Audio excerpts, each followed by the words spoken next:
Hi guys, James at RampantLionReviews again for you today with another beer review. For this one we are going to head over to America once again, and we're going to have a look at another beer from a brewery that has featured on the channel a couple of times before. But this one is quite different to those other beers we've reviewed already, and this style of beer is what this brewery really made their name from actually. So I'm very curious to see how it turns out, because this one, from what I've heard, is supposed to be pretty damn good. So for this review then, we are going to go to the southeast of the country, to the state of North Carolina, and to the city of Asheville to be specific, which is apparently a very, very good beer city. I think that is part of the Appalachia region, if I'm remembering correctly. So for this review then, we are going to have a look at my third beer from Wicked Weed Brewing Company. This one is from their Canvas series, and it is called Vinifera. It comes in at 9.6% ABV. Apparently it started its life as a kind of American amber sour ale, but they say that this one has been bourbon barrel aged and then flavoured with raisins, hazelnuts and walnut extract. So yeah, this I think should be very, very interesting. So yeah, not really sure what to expect from this one. And this is my very first time trying one of the Wicked Weed sour beers, but you know, as I say, the sour beers are where Wicked Weed really made their name from what I understand. This beer came through the Tillfällig assortment here in Sweden, maybe back in June or July, something like that. I have had this beer for a couple of months actually, and I honestly can't remember when I bought it, but I just fancied a sour beer for a review, and I thought, well, this one's been sitting here for a little while, it sounds as if it would be quite good, so why not? So here we are. Definitely nice to have a go at one of these Wicked Weed sour beers for the first time, and hopefully you guys enjoy my take on this beer as well. Nice to return to North Carolina. I know there's a lot of good breweries over there, but we don't get too many things from North Carolina at the moment. A lot of the beers are coming from different places around New England. We're getting quite a few things from the Midwest these days, and of course there's a lot of Colorado and California stuff still makes its way over here as well. So hopefully we start to get a few more Appalachian beers over in Europe at some point soon actually, because that's a region that I've not really tried all that much from, come to think of it. But yeah, as I say, at 9.6% American amber sour ale, this one, bourbon barrel aged with raisins, hazelnuts and walnuts in it. I think that this one should be really quite interesting. So let's see how we get on then. So as always with my reviews, I'll tell you a little bit about the brewery before we taste the beer. If you want to get straight to the tasting, just fast forward. All the usual links are in the video description below. That's the brewery website, the link to my other reviews that I've done from Wicked Weed Brewing Company before, and hopefully you can see some more added to that in the fairly near future. I think my last ones came back in 2018, so hopefully it won't be such a long time this time. There's all the usual social media down there. If you want to see more reviews, do please consider subscribing to the channel. The whole channel, of course, has a geography based tagging system, so you can go into the homepage and search for beer based on country, city, state, county, province, prefecture, whatever it is you're interested in. Do check out the playlists of beers from different countries. There is one there for all the American beers that I've reviewed for you. That's being added to quite regularly at the moment because we are getting a lot of different American things. And as always, please do get in touch and let me know some of the other beers and breweries that you guys would like to see me review. It's always great to hear from you guys that are watching the videos, and the support that you show the channel is hugely appreciated. So anyway, to tell you a little bit about Wicked Weed Brewing Company then, on to my brewery notes. So Wicked Weed Brewing, as I've mentioned to you already, are based in Asheville in North Carolina, and the company was founded back in 2012 by brothers Luke and Walt Dickinson and their friend Ryan, and his parents Rick and Denise Guthrie. So this is, it started off as kind of two families together, which I think is pretty cool. But Luke and Walt had originally talked about opening up their own brewery back in 2009, and over the following 2 years they drew up a business plan, and then in 2011, after having tasted Luke and Walt's homebrews, the Guthrie family kind of joined with the idea. But the Guthrie family actually have, a very successful background in business from what I understand, and they were the ones who put forward a significant amount of capital to get the brewery off the ground. But they opened up their brew pub in 2012 in Asheville on Biltmore Avenue, and this was a former warehouse, hardware warehouse from what I understand. But in October of 2013 they opened their Funkatorium with the intention of producing sour beers and wild ales, and apparently this was the first dedicated sour beer tap room on the East Coast in America. So again, pretty cool. But they also opened up a new 50-barrel brewing facility a few years later in 2015, and then they added a larger sour beer facility in South Asheville that year as well. So they've continually expanded over the years. In 2017 though, they did cause a little bit of controversy because they became part of Anheuser-Busch, AB InBev, that big group. But these days they are part of the their high-end group of breweries. But over the last few years they've continued to expand the infrastructure of the brewery, and apparently in 2019 they produced around 55,000 US barrels of beer. But that same year they also opened up the Cultura restaurant right next to the brewery, and apparently that has gone down very well. And the original founders, the Guthries and the Dickinsons, they say that they've pretty much been left to kind of get on with it, whereas AB InBev have really helped them with, you know, distribution and things like that. That's what they say has really happened at this brewery. And yeah, you know, Wicked Weed were one that I always wanted to try before they joined AB InBev, but I guess if they hadn't joined AB InBev, maybe we wouldn't have got them over here. Although in fairness, the export and import of American beers over here in Europe is much better these days. So yeah, but in fairness we don't get all that much stuff from Appalachia, as I mentioned earlier, so not sure whether these guys would have made it over here without AB InBev. Interesting to think about. But as of November 2020, when I'm filming this review for you, these guys have produced around 500 different kinds of beer according to Untappd, and they've got various different styles in there. Like I said before, the last beers I reviewed from these guys was it called the Dark Age, and also I did the bourbon barrel aged version of that as well. I had both of those beers, and they were really quite interesting actually. But as I said, you know, Wicked Weed really made their name when it came to the sour beers. That was what everybody knew Wicked Weed for. And you know, the Funkatorium, first dedicated sour beer tap room on the East Coast, that is a pretty cool achievement.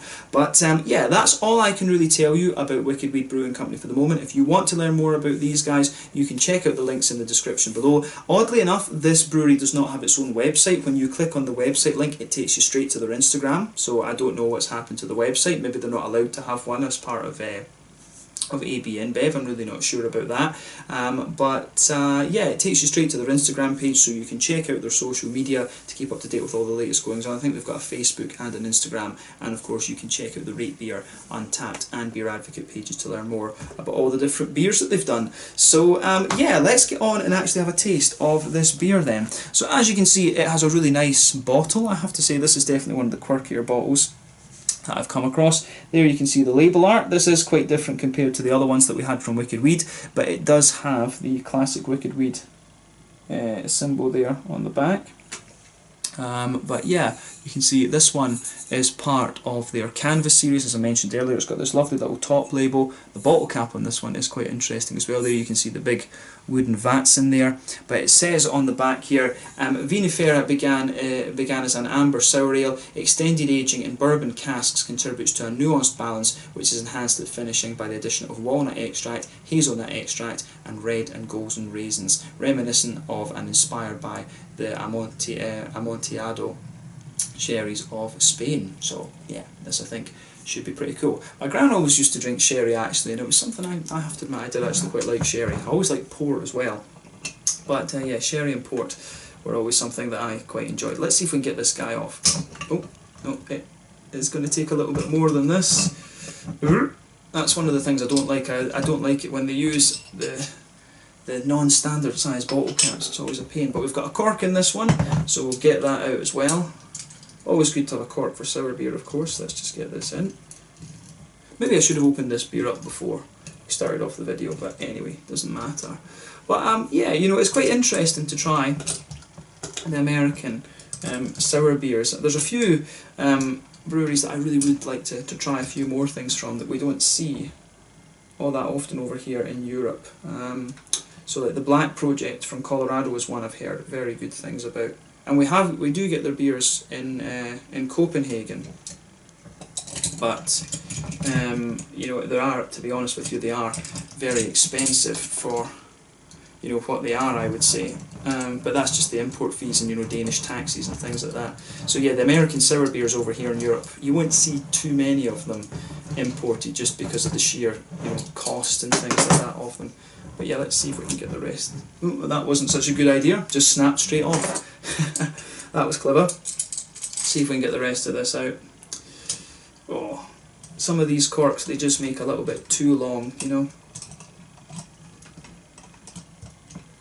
Hopefully this doesn't mess it up too much. Adding an extra few minutes onto the video, always a good thing. There we go, I'm pretty sure we're in now. There we are. Yep, the exploding cork. There we go, finally. Right, let's get this guy out and we will get on with the tasting then. Curious to see how this one turns out. Yeah, I pretty much had the screw on that thing as far in as it was going to go. But yeah, there we go. That should do for the moment, I would think. We've got about 2/3 of the beer in the glass, I would think. I forgot to mention that this beer, apparently it says on the back here that it is 500 millilitres, which is quite an unusual measure of beer for American breweries. It says it's 1 pint, 0.9 fluid ounces. So yeah, it's, you know, an American pint is like, it is usually 473 millilitres. So yeah, 500 from America is actually quite an unusual measure, but it's very standard over here in Europe. So yeah, but I suppose 500 millilitres, it's just an easier division. I don't know why the Americans don't use the metric system, because it makes a lot more sense. I complain about this in every American review that I do. The American measurement system with cups and quarts and all of these kind of mad things just doesn't make sense. Use the metric system, guys. It's based on water, the universal solvent. I've said it in this review. Again, I'm not going back to that. But yeah, as you can see with this beer, this one has poured a lovely, very rich, almost blood orange amber. This one. This could be, you know, if you were looking at this without knowing what it is and without smelling it, you could think that this was like a, you know, a double or triple West Coast IPA or something. It's got that lovely, very rich blood orangey colour to it. You can see that when this beer poured, it poured with about a 1/4 finger, maybe a 1/3 finger of a frothy, I would say kind of fawny coloured head, kind of creamy fawny coloured head on this one. There's 1 or 2 big bubbles sticking towards the side of the glass. There's a few little ones going up towards the bottom of that head there, but the head has, you know, pretty much dissipated. There is like a line going right across the straight of the glass. Now it's forming an island, but yeah, you've got a nice little foamy, you do have a nice little bit of a kind of foamy ring around the edge of the glass there, which is quite nice, and you can stir the head back up a little bit. But I'll tell you something, in terms of a sour beer, it does look pretty damn good actually, and the aromas that you're just getting without going too deep into the aroma come out very nicely as well. So let's take a closer look at the aroma of this one then and just see how we get on. That smells like it's going to be a beautiful beer. Yeah, it does come across quite similar to like a Flanders Red or something like this. I'm not sure if that is the intention with this one, but it really does come across quite similar to a Flanders Red. And of course, your key examples of that style would be the likes of Rodenbach, Duchesse de Bourgogne, you know, things like that. This is a beautiful smelling beer. I'm going to say that straight away, and this one does have quite a bit of depth to it. So I mean, underneath everything, you can smell that lovely, smooth, big oaky quality to it. There's a nice little bit of vanilla in there, and you can smell those kind of nutty extracts coming out of the beer, the walnuts and the hazelnuts. I don't really eat nuts, to be honest with you, so it's a bit difficult for me to tell the different flavours of the exact nuts. But yeah, so you can really smell that lovely nutty note in there. The nuts kind of mix in with the sort of vanilla, the vanilla vibe that the beer has. But yeah, this is just a beautiful, it's a beautiful, beautiful smelling beer, this one. Lovely, smooth, oaky character, like I said. You've got some really, that nutty extract in there. You've got the kind of vanilla flavours from the wood in it as well. You've got a little bit of that kind of Werther's Original sort of butter candy type thing coming out of this beer as well. It almost comes across as just a little touch leathery in some ways as well, which is quite interesting. But yeah, the aroma of this beer, I think, is absolutely, it comes across as absolutely lovely. The malty, woody end of this beer is beautifully, beautifully done. Nice bit of, I think there is a wee touch of caramel to it, but like I say, it's a kind of Werther's Original butter candy sort of thing that you're getting out of this one. Comes across absolutely beautifully. In terms of the kind of hoppy side of things then with this beer, I think there is a wee bit of hoppy character to this one. You do get a bit of grassiness to it. There's a bit of a lighter kind of earthy quality in there, and you've also got some very nice, you've also got a nice little bit of a floral quality too. But so yeah, a bit of floral quality at the front of the nose, a little bit of grassy zestiness in there, and a bit of a kind of smooth earthiness with a wee touch of herbal character towards the back of the nose. So yeah, there is definitely a little bit of a hoppy character to this one. And what they usually do with sour beers like this is they add, you know, older hops that are not going to kind of deter from the sourness of the beer. They are going to not give you too much bitterness to deflect from the sourness of the beer.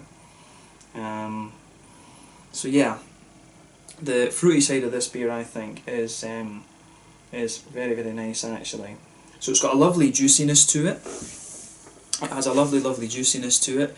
I think in terms of the sour notes, you know, it's got that big.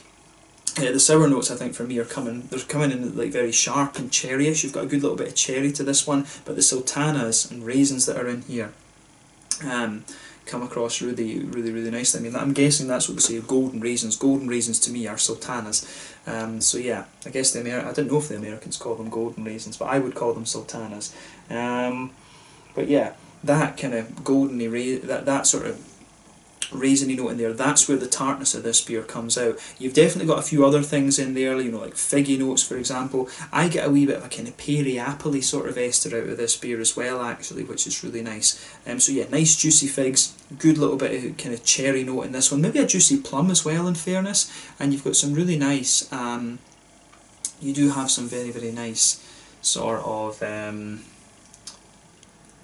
how would you say, you do just have some very, very nice kind of red fruity characters coming out of this one. Some pear, some apple in there, figs underneath, good little bit of kind of, you know, a good little bit of juicy plum, maybe a little bit of a kind of almost a strawberry-ish quality coming out of the beer as well. But the tartness for me is all about the raisiny side of this beer. The aroma of this one is beautiful, and I feel that my description of it doesn't really do it justice actually, because it just comes across really, really nicely. And for me, as I've told you before, when it comes to these sour beers, it's all about the transition of flavour that you get in these. So yeah, it's all about how it goes from being really sharp and sour in the beginning to nice and smooth in the back end. So yeah, let's see how we get on with this one. And I'm very, very curious about this beer. So this one is the Vinifera, an American sour amber ale, coming in at 9.6% ABV, aged in bourbon barrels, and then having raisins, gold and gold and red raisins, I guess we could say, hazelnut and walnut extract added to it from Wicked Weed Brewing Company in Asheville, North Carolina. Let's get stuck into this. Very, very curious, as I say. Beautiful aroma. Take some time to enjoy it, but let's get on and taste this beer.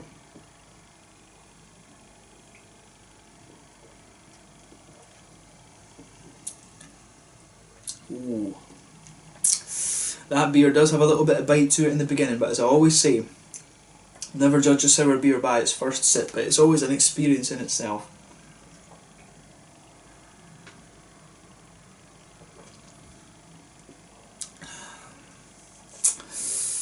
Yeah, this one is really quite nice actually. I'm going to say straight away thumbs up to Wicked Weed on this one. I have to admit, I do actually find the American sour beers sharper than the European ones. I really have to say that actually. I think a lot of the American sour beers that I've had from, pardon me, from a few of these different, I think the last one I had was from the Brewery, over in the States. That was one of those Pacific Northwest sour ales. That thing, the puckering quality of that was unreal. The American sour beers, I think, in my experience, are very, very sharp. And I do like that about them, I have to admit. I do like a nice big kind of tart hit to them. This is lovely. If you get the chance to try this beer, it is going to cost you a little bit more. I think I paid about 90 Swedish kroners for this, so that's probably about $10 for the bottle, which I guess I wouldn't think that's too far away from what the Americans would pay for it. I think that may even be cheaper than what they would pay for something like this, to be quite honest. And yeah, for an American sour ale over here in Europe, that is pretty damn good, and for the quality you're getting here, you can't knock it. You really can't.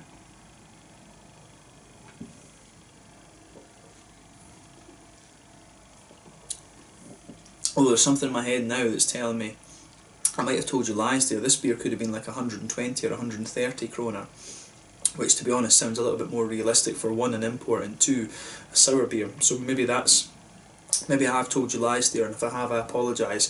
Check the price for this one and see Stimble. I get 120, 130 kroner seems a bit more likely, to be honest with you, but again, wouldn't complain about that price. That would be, you know, about $14 for the bottle.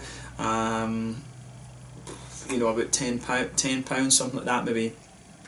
Yeah, like €13, somewhere along that line. So maybe, yeah, maybe about £11 actually.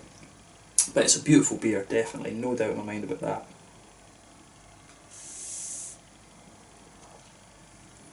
But most definitely a sipper. It is. These American sour beers, in some ways, I love them, I really do. But in some ways, they are the puckering quality of these. It's something that I'm just not fully accustomed to yet. So it takes me a bit longer to drink these than it would some of their European counterparts. That kind of tartness really lingers into the aftertaste with this beer, which is really quite interesting. So yeah, I have to say I like that about this one. So yeah, where to start with this beer then? So when you take it in, you're going to get a hell of an impact out of this one.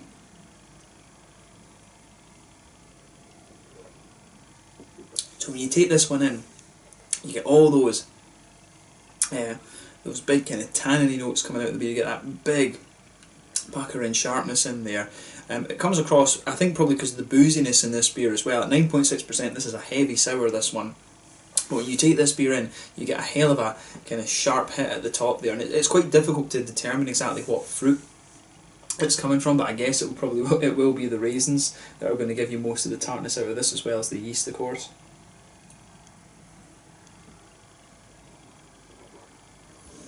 So yeah, the sourness comes in just right behind the front of your tongue, and then it just rolls out across the kind of front half of your tongue, almost the front third of your tongue.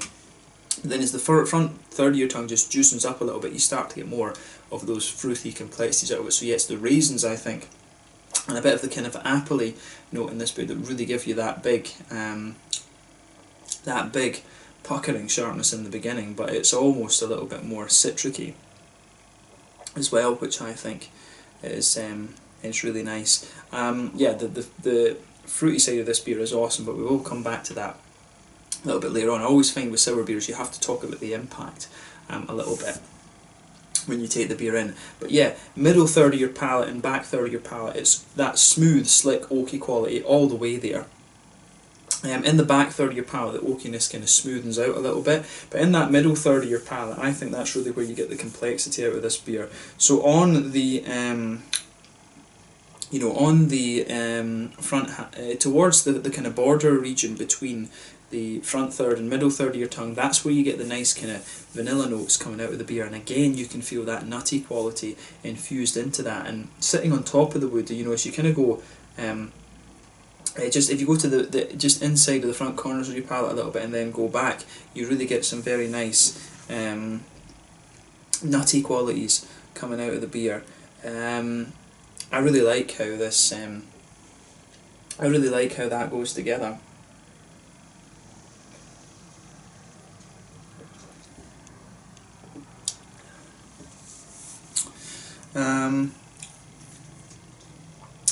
The woody notes that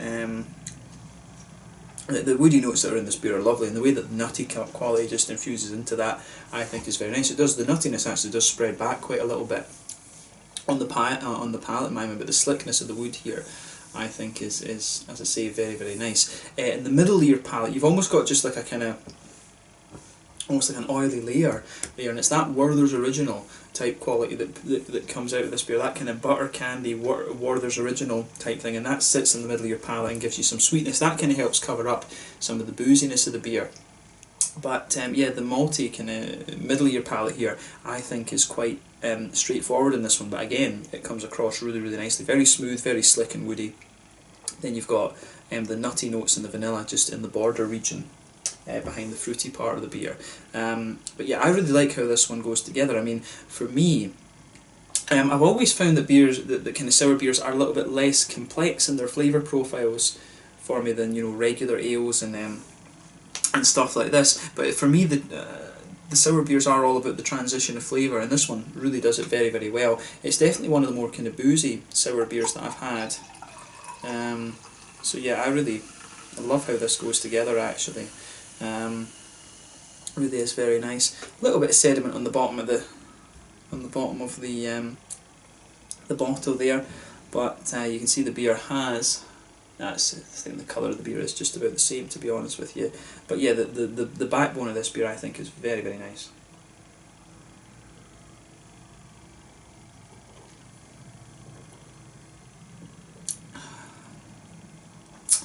Yeah, solid beer then, this one in my mind. The way that the fruits come out of this is very, very nice too. So like I said, when you take this beer in, you've got a hell of an impact to it. It comes in like a wrecking ball, to be quite honest with you. It's a big beast of a thing. It's going to, it's going to crack away at your palate in the best way possible.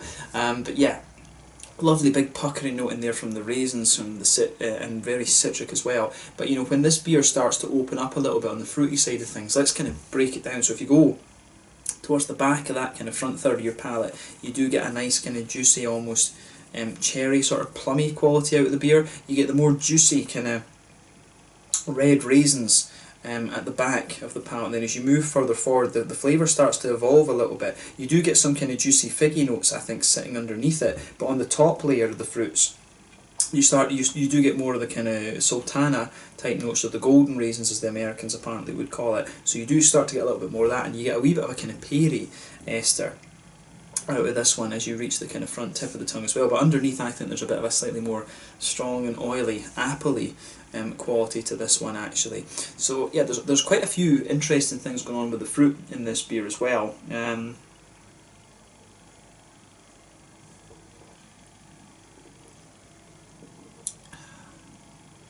Yeah, I mean, I really like how this one goes together in that sense. It's a lovely,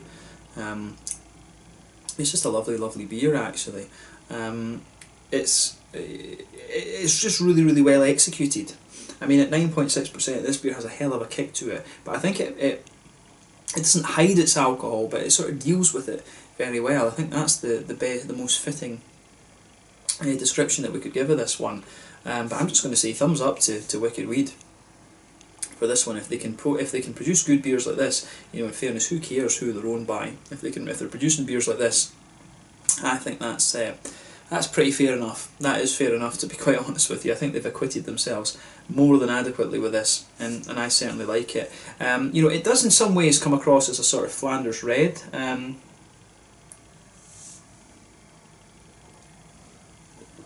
do think this one has quite a bit of Flanders red quality to it, except it's maybe a bit more puckering, and maybe in a Flanders red you would perhaps get a little bit more kind of sweetness out of it, so you might get a little bit more of a kind of sweet malty backbone to the beer. So I would say that about this one.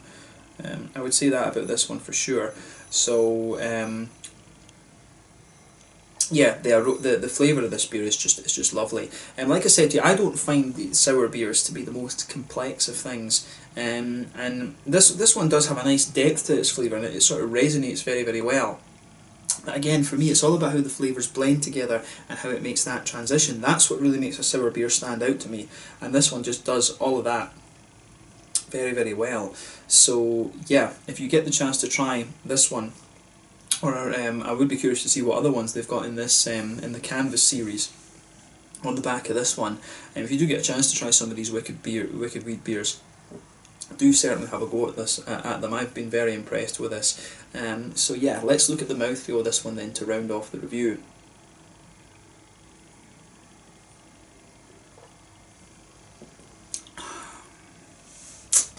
So yeah, for me, this is a big oily sour, this one, for sure.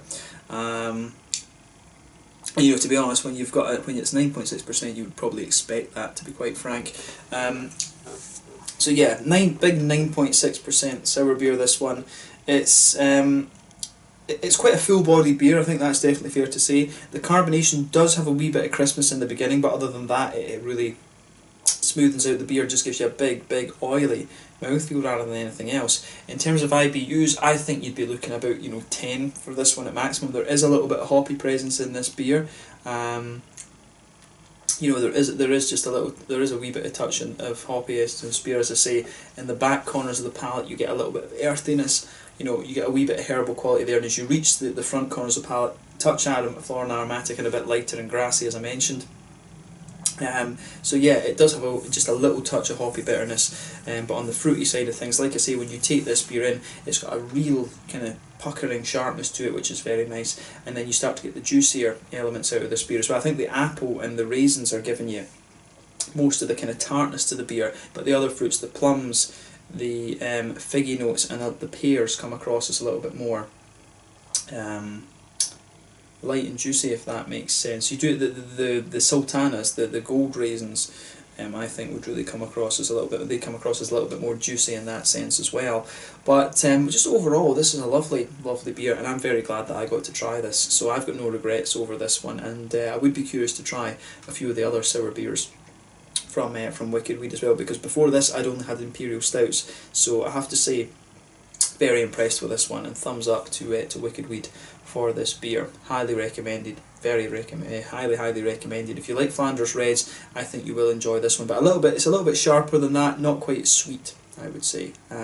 Yeah, awesome stuff. And do give me some other American sour beer brewery recommendations, because I would love to check out more of those when I'm over there next summer actually. But yeah, let's leave it at that for this review then. So this one was the Vinifera, part of the Canvas series, an American sour amber ale coming in at 9.6% ABV from Wicked Weed Brewing Company in Asheville, North Carolina, in the sort of north of the southeastern American states, Appalachia, if I haven't called it wrong. So yeah, let's leave it there. Thank you again for watching my reviews. Until the next time, please like, subscribe, share, all the usual YouTube stuff. Let me know your own thoughts on this beer in the comments section below. Let me know what your favourite beers are from Wicked Weed Brewing Company as well. We will try and return to these guys at some point fairly soon, although it might be a wee while, because I don't think there's been anything come in from Wicked Weed for a while in Sweden. But yeah, I will keep an eye on their other sour beers and see what is available. But yeah, thank you again for watching. Check out my social media, check out Wicked Weed, and I will catch you guys later. The Vinifera, 9.6% American amber sour with bourbon barrel aged, which oddly enough you don't pick up too much of the bourbon in this one, and raisins, hazelnuts and walnuts added into it. Slàinte, skål, cheers, lovely beer this one, and I've certainly enjoyed it.